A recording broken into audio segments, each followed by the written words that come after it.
ॐ स्थापकाय च धर्मस्य सर्वधर्मस्वरूपिणे अवतारवरिष्ठाय रामकृष्णाय ते नमः। जननीं शारदां देवीं रामकृष्णं जगद्गुरुं पादपद्मे तयो श्रित्वा प्रणमामि मुहुर्मुहुः। नमः श्रीयतिराजाय विवेकानन्दसूरये सच्चित्सुखस्वरूपाय स्वामिने तापहारिणे।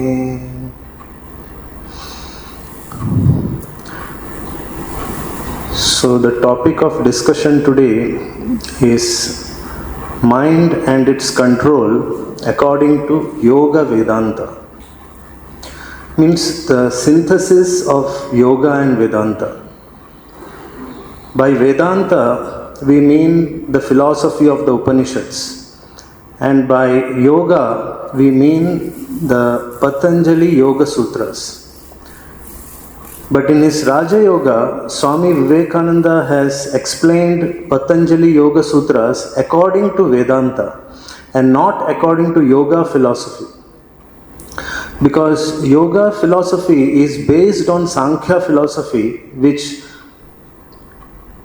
sees not only duality but multiplicity, in the sense that all jivas are considered to be different purushas and there is one prakriti. So prakriti is also eternal and purusha is also eternal. That is Yoga philosophy. But Vedanta believes that ekameva advitiyam brahman, Brahman alone is the ultimate reality, and Prakriti is only a manifestation of a part of Brahman. So Prakriti, by the power of Brahman, Shakti, this Prakriti appears and it will disappear within Brahman. So Prakriti doesn't have a separate entity. So our philosophy is Vedanta, and which is based on the Upanishads and Vedanta Sutras of Vedavyasa, and of course Bhagavad Gita, which is a part of Mahabharata. So what does Vedanta give us? Vedanta gives us the vision about ourselves, understanding about ourselves. What is our real nature? As we find a beautiful imagery of human personality in the Kathopanishad.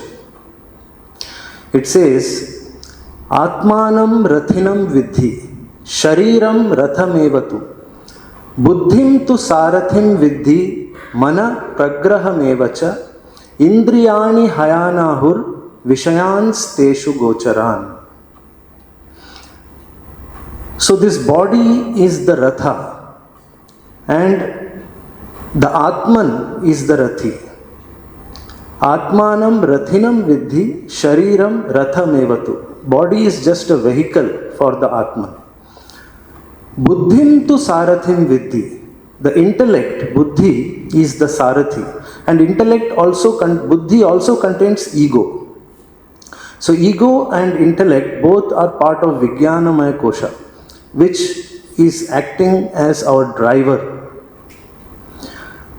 And mana pragraham evacha, mind consists of the reins, and indriyani hayanahur, and our sense organs are the horses which are driving this vehicle of our body-mind complex.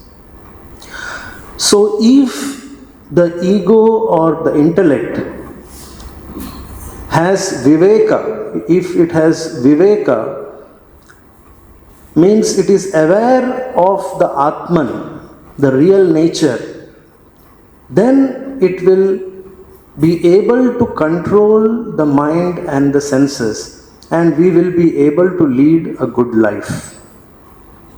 But if the intellect is not aware of the Atman and is fully identified with the mind and the senses, then it will be the mind and the senses and the external sense objects which will be dictating our life, and our life becomes uncontrolled.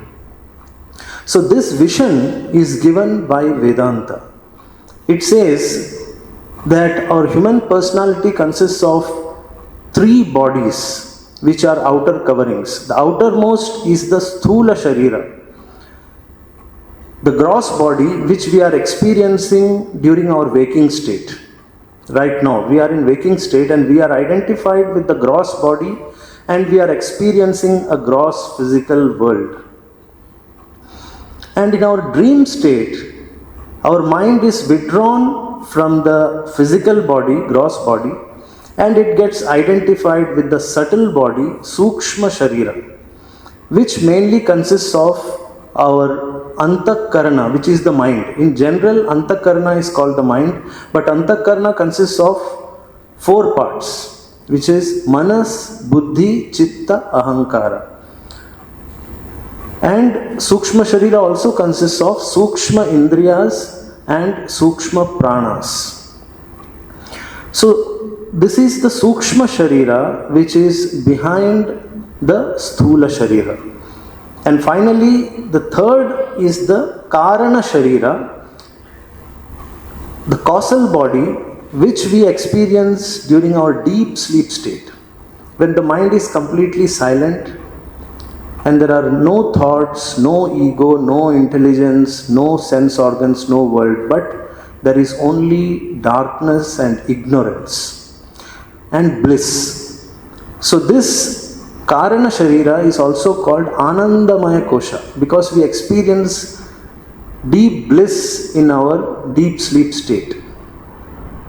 So these 3 coverings are, behind these 3 coverings is our real nature, our Atman, which is pure consciousness, Shuddha Chaitanyam. And this pure consciousness is what is illumining all the 3 bodies. How can we prove that? When we awake from our deep sleep, we say, I slept happily and I didn't know anything. But if we carefully observe, this I who is speaking, this waking ego, was not present in the deep sleep state. So who was present?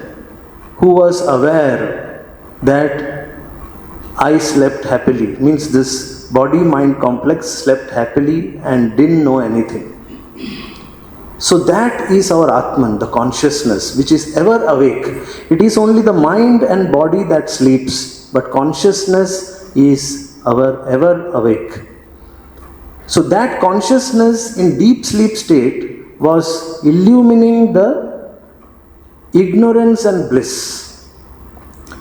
And when the mind awakes in dream state, the same consciousness illumines the dream world which we create within our mind.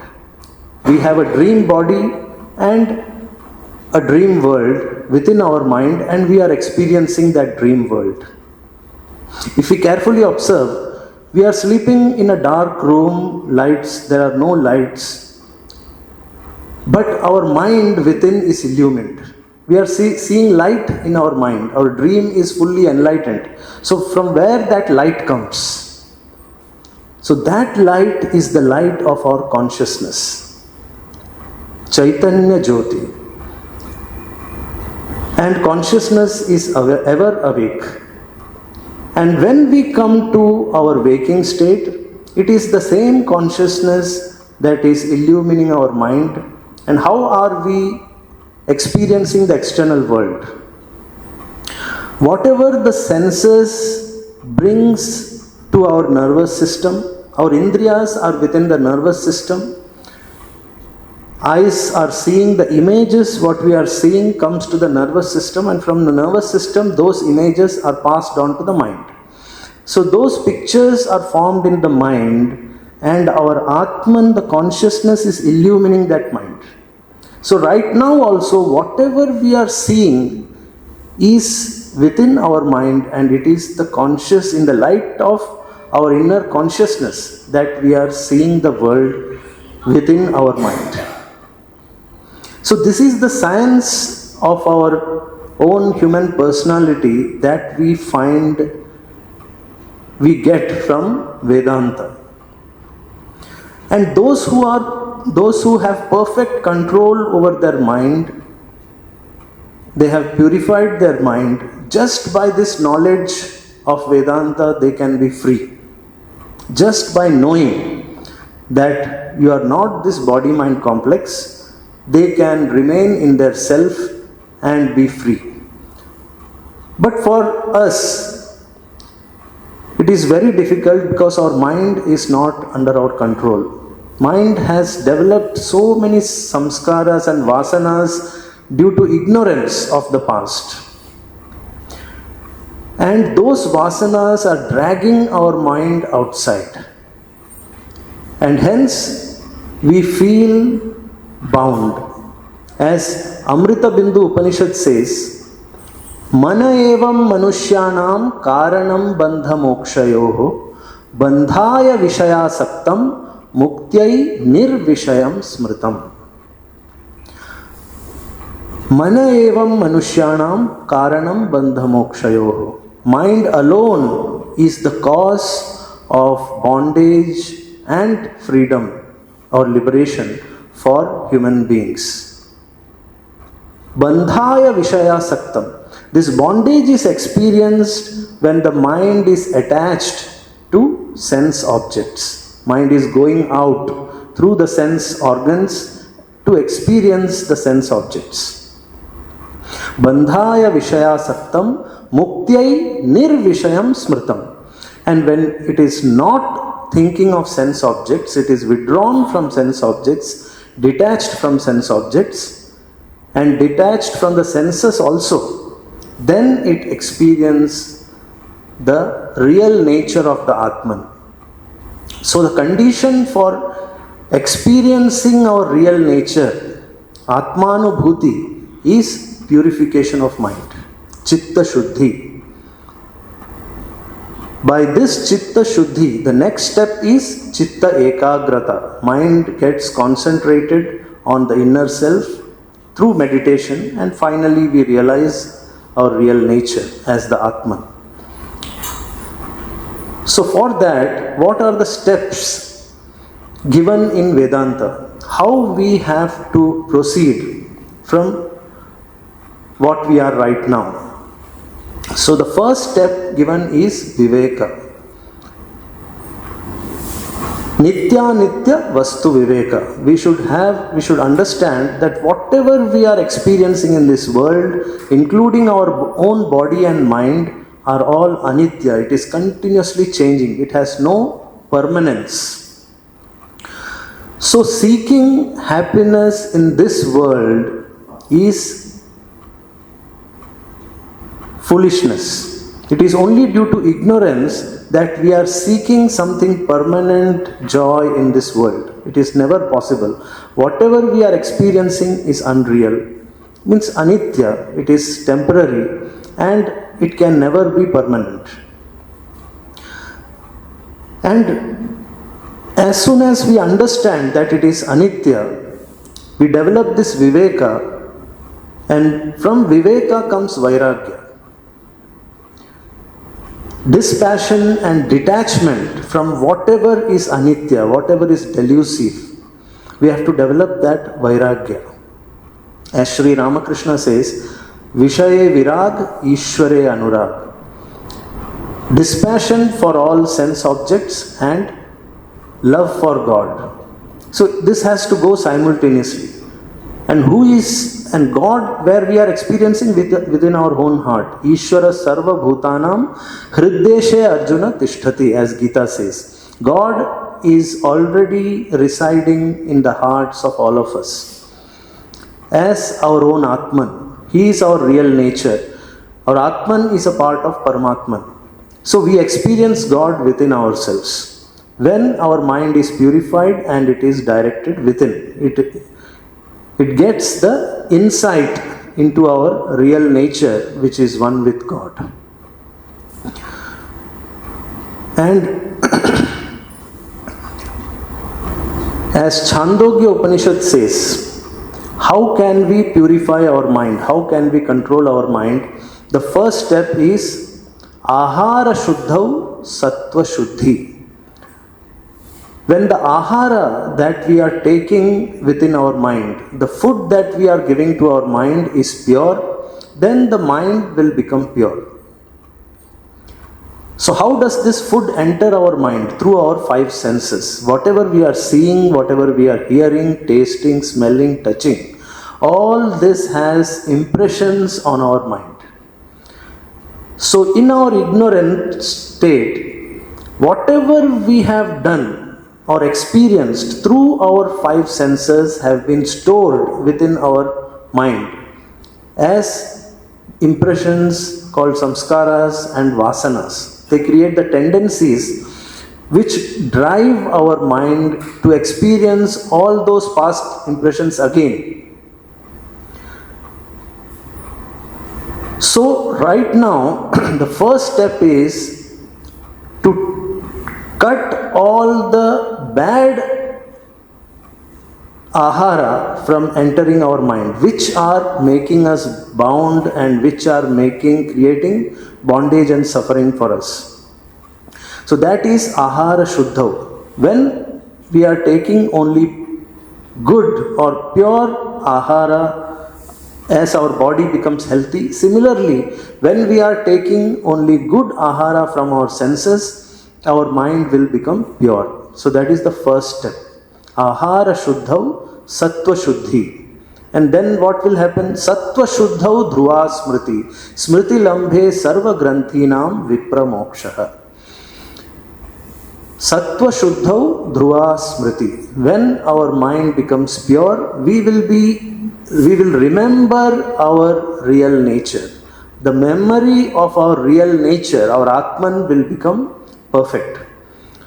Sattva shuddhau dhruva smriti. Smriti lambhe sarva granthinam vipra mokshaha. And when this memory of our real nature is ever present, all our granthis, all our bondages and complexes will be destroyed. As Mundaka Upanishad says, Bhidyate hridaya granthi, chidyante sarva samshayaha, kshiyante sarva karmani, yasmin drishte paravari. When this hridaya granthi, the impurities of our mind, the complexes of our mind are destroyed, we experience our real nature and it is full of bliss, absolute bliss. We get a glimpse of that bliss in our deep sleep state when our mind is completely silent. So it means, and we are not experiencing the external world or the sense objects during our deep sleep. Mind is perfectly silent, and we are experiencing the bliss within ourselves. But it is unconsciously. So the same thing we have to do consciously during our waking state, and that is meditation. Consciously we are withdrawing the mind from the sense objects, from the senses, and directing it within and experiencing our real self. Hence, Vedanta will say, this is called sadhana chatushtaya. The fourfold spiritual disciplines, Viveka, Vairagya, Shat Sampatti and Mumukshutvam. So first is Viveka, second is Vairagya, third is Shat Sampatti, the six treasures. We have to acquire Shama, Dama, Uparati, Titiksha, Shraddha, Samadhana. Shama is control of mind. Dama is control of senses. Uparati is withdrawal of the mind from the senses and directing it within. Titiksha is forbearance of all dualities of life like Sukha, Dukkha, and all the afflictions that come from nature. We have to develop the power of forbearance and patience by holding on to our real nature or our Ishta or God. Then Shraddha, deep faith in our scriptures, in our Guru and ourselves, our real nature. So this deep faith is called Shraddha. As Sri Ramakrishna says, first step is Shraddha, deep faith. And from Shraddha will come Nishtha, dedication to that ideal which is taught in our scriptures and by our Guru, that is Nishtha. And from Shraddha and Nishtha, slowly we will develop Bhakti, which is devotion to that ideal. Our whole life will be devoted to the realization of that ideal. And from this Bhakti will come Bhava. Bhava is intimate relationship with our Ishta or God or our ideal. We feel intimacy with that. And finally comes Prema or ecstatic love by the realization of that ideal. So these are the 5 steps he has given, Sri Ramakrishna gives: Shraddha, Nishtha, Bhakti, Bhava and Prema. So we have, right now we are in the stage of, in the first 2 stages, Shraddha and Nishtha. If we develop from this stage, we practice our spiritual disciplines as taught by our Guru and our scriptures with full dedication, then we will develop the Bhakti and Bhava which will perfectly purify our mind. And the next step, first step is, as we saw, Ahara Shuddhau Sattva Shuddhi.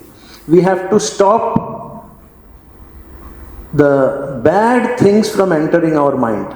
Only pure things we should allow entering our mind. That is Ahara Shuddhau. Now second step, what to do about those things, those samskaras and vasanas which are already there in the mind. So the example given is that of an ink pot which is fixed on the table. Suppose we have to clean that ink pot without moving that pot from that place. How can we do that? We can pour clear water into it. As we start pouring clear water, all the bad impurities, dark water will come out for some time. Then finally, when we continue it, clear water will come out. So it is just like that, because we cannot throw our mind outside. We cannot throw our samskaras just like that. So what we have to do is we have to create good samskaras. We have to pour in all the good teachings, or it is possible through satsanga. Hence it is said, Satsangatve Nissangatvam, Nissangatve Nirmohatvam. By remaining in satsanga all the time. Satsanga is holy company, but holy company also mean the company of our Guru or our Ishta through their life and teachings which we study in our scriptures. So by the study of holy books and by practicing our spiritual discipline, that itself is satsanga. By this satsanga, and we will give up all kusanga, all the bad company which is making our mind impure. Kusanga tyaga satsange sthitihi. So we have to always remain in satsanga, and what we are doing actually. So this step of Shama Dama, control of mind and senses, we gain from this technique, comes from the Patanjali Yoga Sutras, from yoga. We have taken the meditation techniques, what we are taught, we get it from the yoga philosophy. Like we are told to sit in an asana. To first of all, we have to control our sthula sharira. So to control the sthula sharira, we have to sit in an asana where our head, neck and spinal cord remain straight, and we can concentrate our mind. So first step is asana, then second is pranayama, because behind this sthula sharira, what is working is our prana shakti, which is part of sukshma sharira. So this prana shakti has to be controlled through pranayama.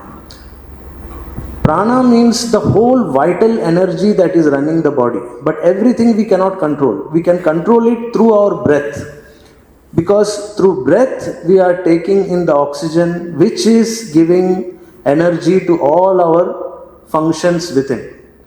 So by controlling breath control, we will slowly be able to control our senses and our mind also, because all these are interconnected. So that is pranayama. But we will not be, in our sadhana paddhati, we don't go into so many different kinds of pranayama. We have to just take in deep breath, hold it for some time, and then slowly release it. So we can practice it for few times, 10 to 15 times, and then we can begin our meditation. So meditation begins by Ishta Japa, the Nama Japa, or the repetition of our Ishta Mantra, which our Guru has given us. So by this Japa, what we are doing, as Patanjali Yoga Sutra says, Yogas Chitta Vritti Nirodhaha. Yoga is the control and cessation of all the vrittis of the mind. Vritti means a thought wave. Swami Vivekananda also describes mind as a lake.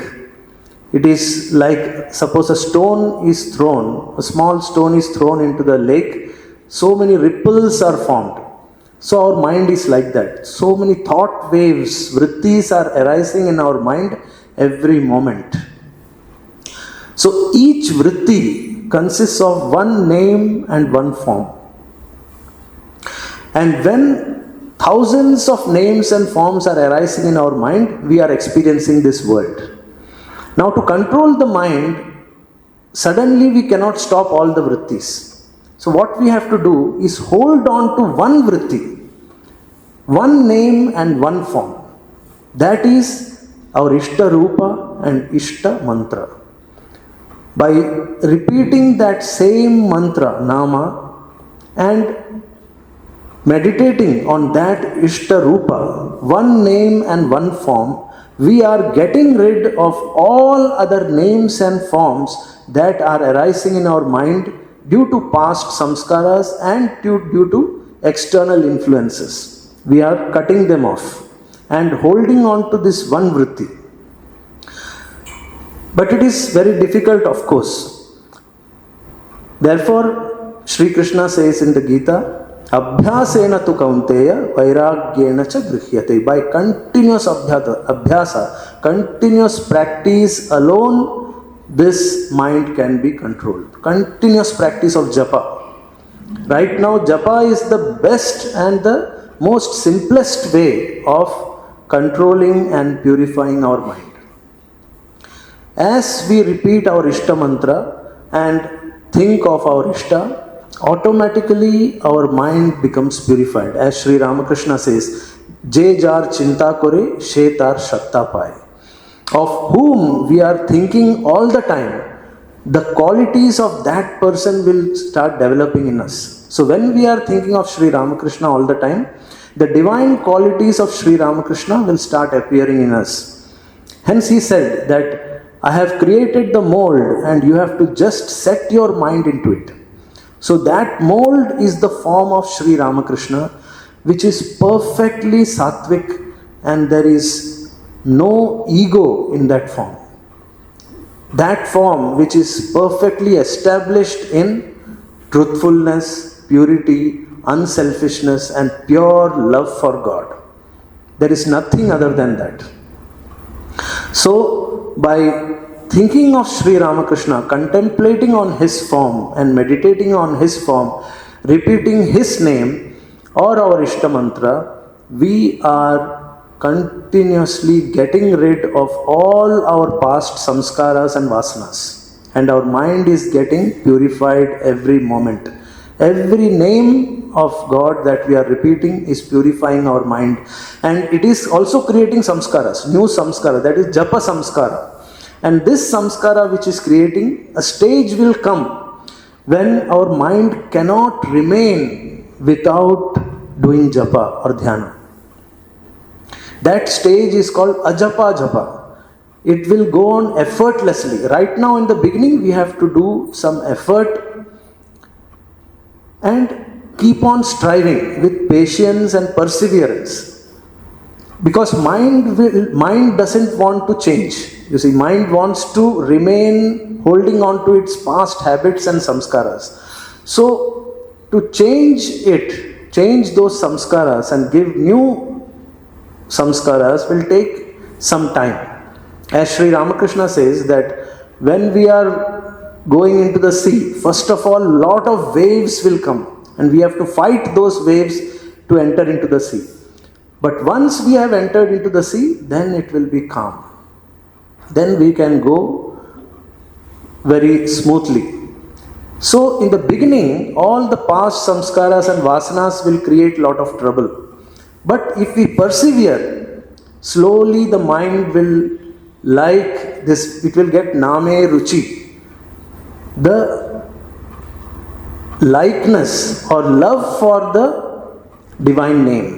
When this name ruchi comes, it doesn't want to think of anything else. It always wants to think of Ishta only. So that we have to develop through continuous practice. And the titiksha, forbearance, is also very important. As both Sri Ramakrishna and Holy Mother Sri Sarada Devi used to tell the devotees, because devotees will complain about so many afflictions of the world, so many sufferings. So they will say, always say, that you have to forbear, you have to develop. They will tell sha. Just as there are 3 alphabets in Bengali, which will sa, sha and sha, but they will pronounce it similarly, sha. So as there are 3 sha, it means you have to develop this sahana shakti. In Gita also it is said, matra sparshastu kaunteya sitoshna shukadukkada agama paino anitya tans titikshasva bharata. Matra sparshastu kaunteya. All these afflictions which are coming is only by the contact between our mind, senses and the world. Mind and senses are contacting with the world, and therefore this suffering is coming. If we are able to withdraw our mind and remain within, whatever comes from external world cannot afflict us. We will always experience that bliss. Even if we have suffering in the body. Body may suffer, but we will be in bliss. As our all great souls have said. And Shankaracharya gives an even deeper definition of this titiksha, because without forbearance we cannot grow spiritually. If we are continuously reacting to the external world, whatever is coming from the external world, somebody said something, somebody did something, if we are continuously fighting with the world, reacting to the world, then we can never remain in meditation. We can never progress in meditation. So for that, what we have to do? Shankaracharya says, sahanam sarva dukkhanam apratikara purvakam chinta vilapa rahitam sa titiksha nigatyate. You have to forbear all afflictions, sahanam sarva dukkhanam apratikara purvakam, without any external reaction. But of course, we have to understand that this instruction is only for spiritual aspirants. So we cannot expect ordinary people to practice this. If we are serious about our spiritual life, then we have to develop this titiksha. We should not react to external affliction. We have to try to control as much as possible.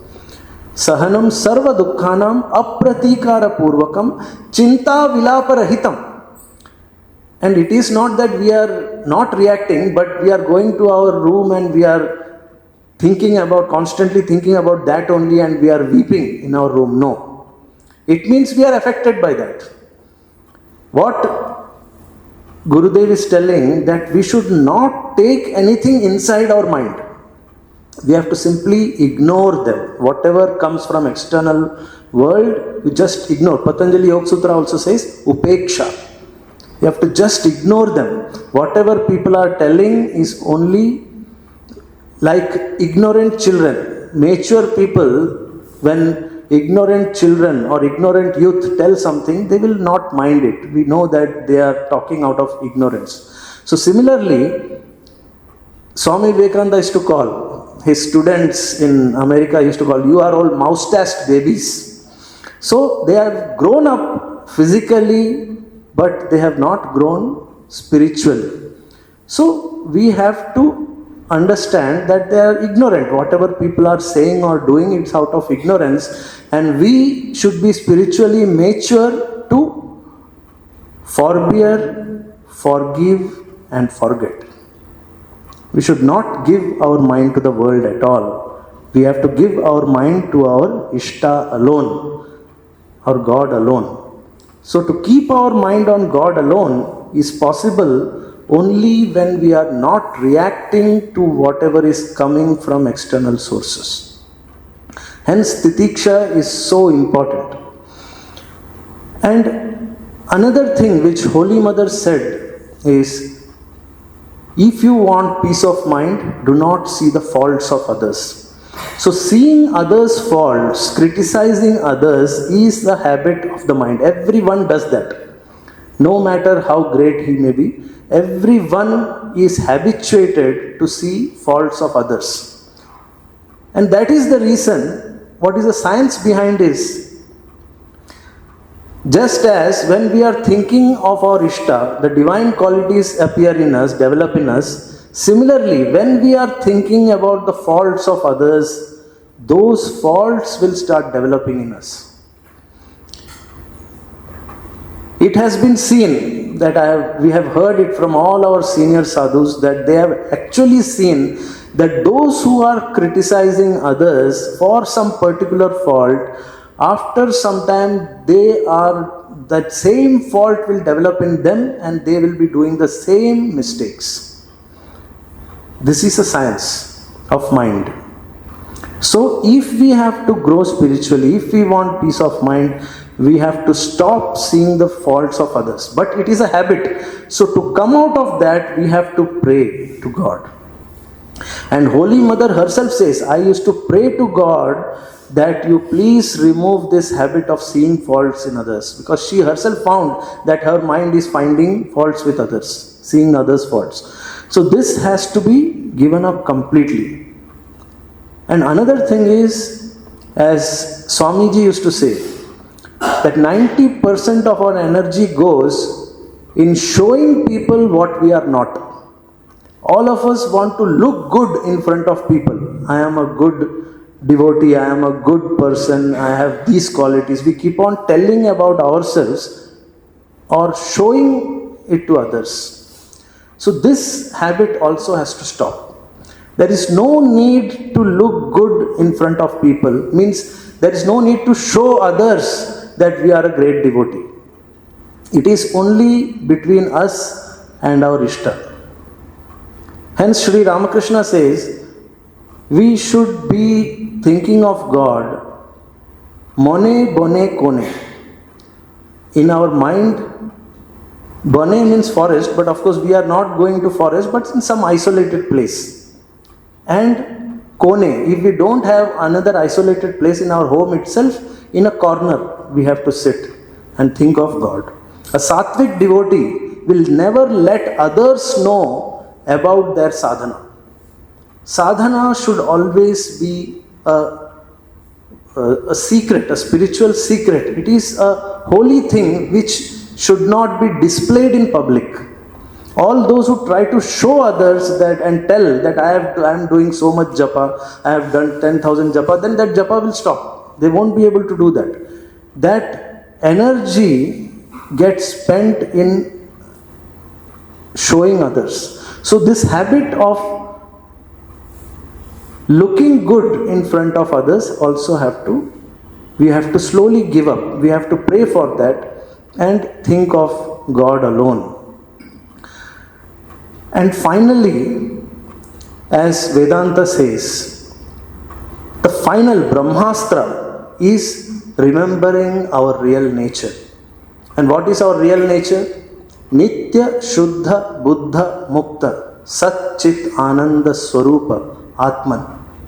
We are that right now. It is not that we have to become the Atman. We are already the Atman. That is what Vedanta says. So we have to just remember it. We have somehow forgotten this truth because of associating with the world and developing all these ignorant vasanas, and because of this ignorance we have forgotten. Ignorance is of our real self only. So this ignorance will go only by thinking about the self. By giving up what is non-self, we realize the self, because we are already the self.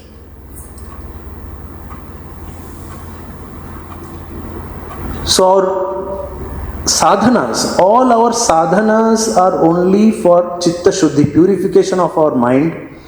When the mind becomes pure, what does you mean by purity of mind? By purity of mind, we mean that mind will not go out in search of pleasure, in search of happiness, in search of company. It will always remain in the company of God. It will always be satisfied within itself. Yastu atmarati syat atma triptascha manavaha atmanyeva cha santushtaha tasya karyam na vidyate. One who is fully satisfied in his own self, one who loves the God, to be in the company of God within the self, his mind will never go outside in search of anything. Mind will go out only when the devotee wants to help others. For the sake of others, Bhajana Sukhaya, Bhajana Hitaya, Bhajana Sukhaya. For the welfare of the world, one can give mind outside, but not for search of happiness or pleasure or company outside. We should always be satisfied within, in our own self, because the self Atman is already pure. So when the mind becomes pure, it will not go outside, it will look within, and it will reflect the Atman fully. And that is realization. See, we are already the Atman. Realize, it is said, it is self-realization. We are not attaining anything new. We are only realizing what is already there. So how does this realization come? Realization comes through mind only, through the purified mind. When the mind is pure, as Sri Ramakrishna says, Shuddha Mon, Shuddha Buddhi, Shuddha Atma Ek. When the mind is pure, intellect is pure, it will get merged into the source, the Atman, and it will realize the Atman. That is self-realization. There is nothing new that you are attaining. But this realization, what does it give? Atyantika dukkha nivritti paramananda praptischa. All the sorrows and sufferings of thousands of births and all the associations, whatever, everything will stop. Atyantika dukkha nivritti, and along with that paramananda praptischa. And this paramananda is our own nature.